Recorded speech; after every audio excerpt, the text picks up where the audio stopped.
chefe do gabinete de Zelensky demitiu-se após ser alvo de buscas. Andrei Yermak é suspeito de corrupção. A embaixadora da União Europeia em Kiev pede que se avance com o empréstimo de reparações à Ucrânia. Dinheiro seria obtido a partir de ativos russos congelados. Operações de combate ao fogo terminaram no grande incêndio de Hong Kong. Trabalhos focam-se agora na procura de sobreviventes e outras vítimas da tragédia. Casos de sarampo aumentaram 47% na Europa e na Ásia Central em 2024.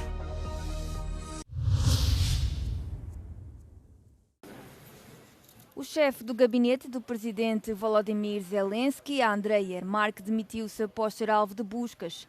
As diligências fazem parte de uma investigação de um caso de corrupção que envolve a empresa estatal de energia nuclear, mas a agência não especificou qual a posição de Yermak. As agências anticorrupção da Ucrânia afirmaram ter descoberto que membros do governo tinham recebido subornos de empreiteiros da empresa estatal de energia nuclear. A investigação alega que o cérebro por detrás do esquema foi o empresário Timur Minchin, um antigo parceiro de negócios de Zelensky. 8 suspeitos foram acusados naquela que é já a investigação de corrupção mais tensa desde o início da invasão total da Ucrânia em 2022.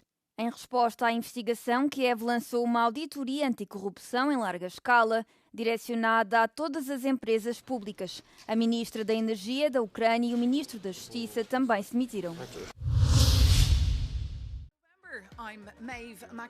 O uso dos ativos russos congelados é uma questão sensível, mas em entrevista à Euronews, a embaixadora da União Europeia na Ucrânia pede que se leve adiante a iniciativa. Seria uma forma de contrair um empréstimo de 140 mil milhões de euros para financiar o esforço de guerra de Kiev. Very important is to move on the Russian frozen assets. That's what the Commission presented as the 3 potential avenues how to secure money for Ukraine, which would send an important signal not only to Ukraine but to Russia as well, that Europe will stay with Ukraine. A chave está no governo da Bélgica, país que acolhe o Euroclear, depositário dos ativos. Só que o primeiro-ministro belga está contra. Bart de Wever enviou uma carta com palavras fortes à Comissão Europeia na quinta-feira à noite. Escreveu que o empréstimo de reparações é errado e que comporta riscos claros. Os esforços diplomáticos ao mais alto nível continuam, mas os líderes da União Europeia estão em contrarrelógio. Em dezembro, juntam-se numa cimeira para tomar uma decisão sobre o assunto. Sanctions and deliveries and support to the Ukrainian armed forces and the defense industry are all critical. You ask what would happen if it doesn't take place. I think the stakes are very high, and not only for Ukraine, but for all of Europe. Maternova diz que os ataques russos a infraestruturas energéticas levaram a apagões que afetaram severamente a economia da Ucrânia. Para a diplomata, o povo ucraniano está exausto e precisa de uma paz que seja justa.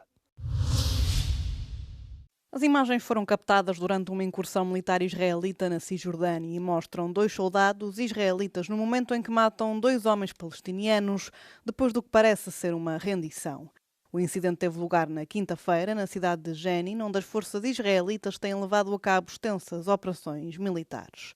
As imagens foram transmitidas pela Palestine TV e pela estação de televisão egípcia Al-Ghad. Num conteúdo sensível, 2 homens são vistos a sair de uma garagem com as mãos no ar e a levantar a camisa para mostrar que não transportam explosivos. De seguida, parecem ser mandados regressar à entrada da garagem. O vídeo é cortado, mas ouvem-se vários tiros. Pelo menos um soldado é visto a disparar a respectiva arma.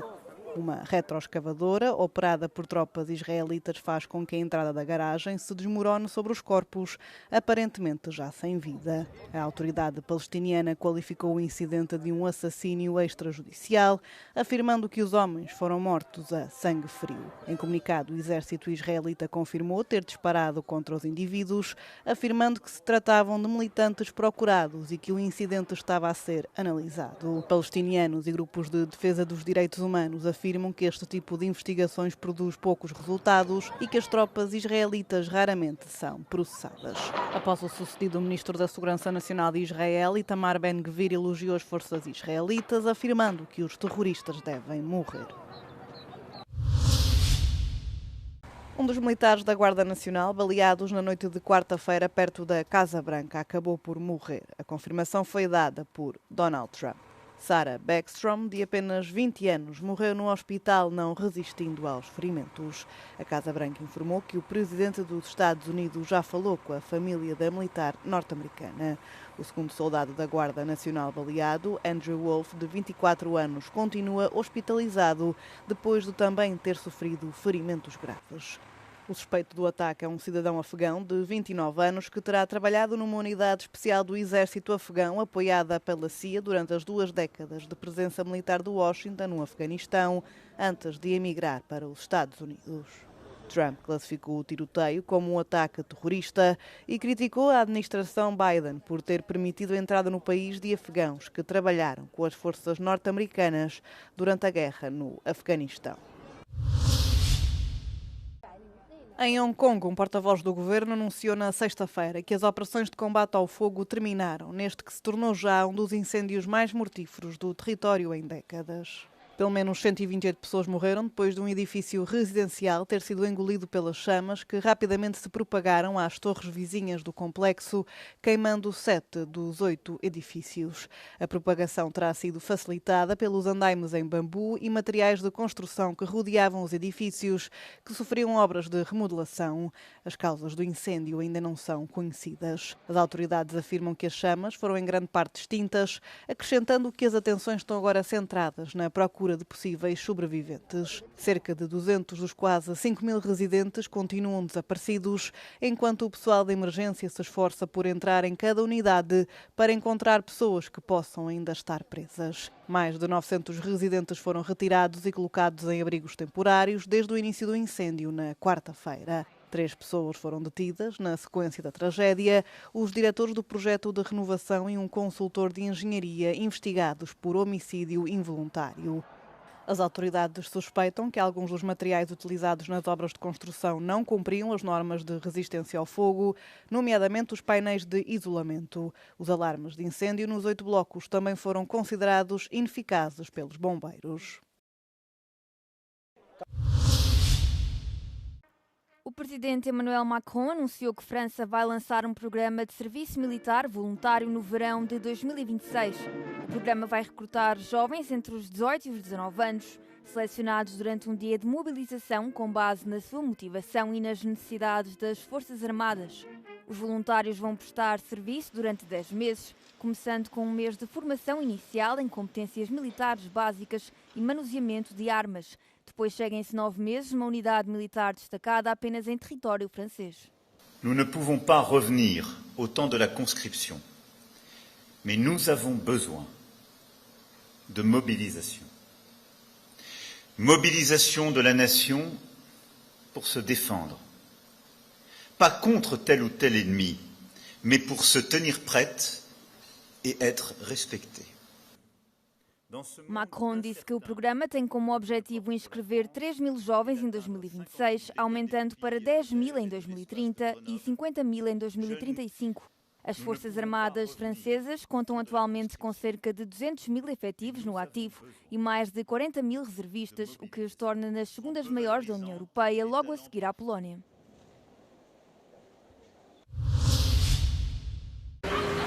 Nas universidades francesas, o plano do presidente Emmanuel Macron para um novo serviço militar voluntário para os jovens está a provocar reações mistas entre os estudantes. Alguns veem o programa como uma oportunidade ou mesmo um passo necessário num momento geopolítico tenso. Franchement, c'est une bonne initiative pour bien protéger le pays.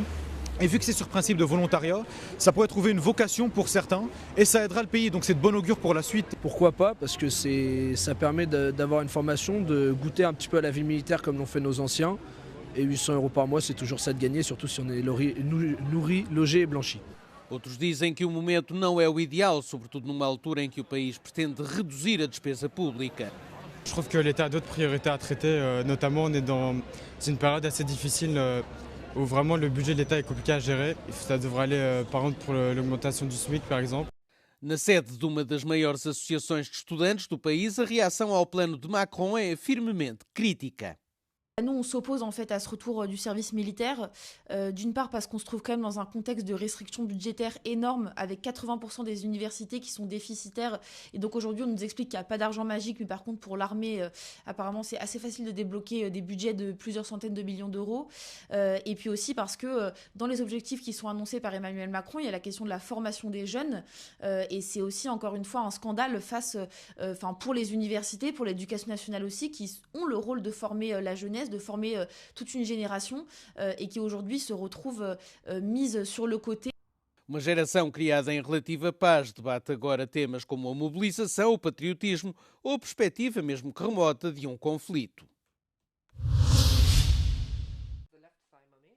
Os casos de sarampo aumentaram 47% na Europa e Ásia Central em 2024. Aconteceu em grande parte devido à queda das taxas de vacinação, segundo um novo relatório da Organização Mundial de Saúde. No início deste ano, a agência afirmou que se registariam mais de 120 mil casos de sarampo na Europa e Ásia Central em 2024. É o valor mais elevado em mais de 25 anos. Os progressos das duas últimas décadas na redução das infecções e mortes por esta doença começam a desaparecer. No ano passado, estima-se que 95 mil pessoas em todo o mundo tenham morrido de sarampo, na maioria crianças com menos de 5 anos. Um número, apesar de tudo, inferior aos 780 mil óbitos registados em 2000. De acordo com a Organização Mundial de Saúde, as campanhas de vacinação contra o sarampo salvaram quase 59 milhões de vidas desde o início do século.